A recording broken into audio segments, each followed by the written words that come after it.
হারামজাদা জামাই, জুয়া খেলে তুই মোর ব্যাটিং বন্ধক দিস তো আজি লাখ ভেলকি লাখ। আজি এমন করে তাস বাটিম না মুনমুনির বাবা, তোমরা ফেল মুইয়ে জিতিম। তাস খেলাইতে খেলাইতে হয়ে গেল বুড়া, আর তুই 2 দিন তাস খেলে মুখ হেরে চাস। হয়েছে হয়েছে, এই জুয়া হল মোর হাতের ময়লা। দরকার পড়ে জমি বাড়ি সবে বন্ধক তুম, তাও মই জিতি ছাড়িম। এই নে মোর তোমরা ফেল মুনমুনির বাবা, মোর সঙ্গে কি আর পান? এলা 20 টাকা দাও। ঠিক আছে, অত খুশি হয়েছি না। এই যে দেখ কি জানতে মুই যাং।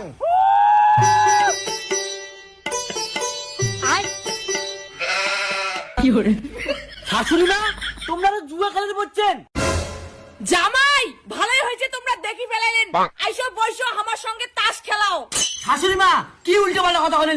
লজ্জা লাগে না জামাই সাথে বসে তাস খেলে চান? আরে জামাই কিসের আরো লজ্জা, আমার গোটাই গোষ্ঠীটাই তো জুয়াখোর।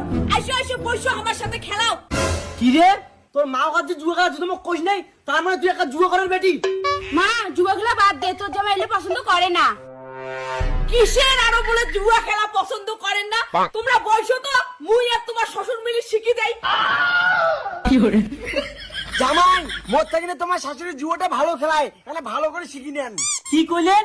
এতদিন থেকে মুই শুনছুম মানুষের শ্বশুর জুয়া খেলায়, আজ এসে দেখি দেখছুম মোর শাশুড়িও জুয়া খেলায়। জামাই তোমরা জানেন না, জুয়া খেলে আমি গাড়ি জমি সোনা দানা সবই বন্ধক দিছো। এলা খালি বাড়ির ভিটেটা আছে, এইটাও বা কোনদিন বন্ধক দেন? মা মুইও জুয়া খেলা, আমি কতদিন থেকে খেলুম না। বাবা, তাহলে মা বাপ বেটি সবাই জুয়া কর। জামাই যতদিন তোমরা জুয়া খেলা শিখেন নাই, ততদিন মুই কিন্তু তোমাক জামাই হিসেবে মানি নিম না। কয়া দিলুম। হ্যাঁ, মুই এই শ্বশুর বাড়ি 2 দিনের বেশি থাকি চান না। মুনমুনির বাবা, আজ জামাই এত সুন্দর একটা জিনিস দিব না, জামাই খুশি হয়ে যাবে। জামাই দেখাও তাই, মোর তো আর ধৈর্য ধরে হচ্ছে না। জামাই বাবা আমার ঘর আইসো তো, দেখো তোমার জন্য আমরা কি জিনিস আনছি।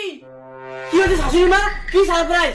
আইসো আইসো জামাই, তোমার জন্য আমার তরফ থেকে একটা ছোট্ট সারপ্রাইজ।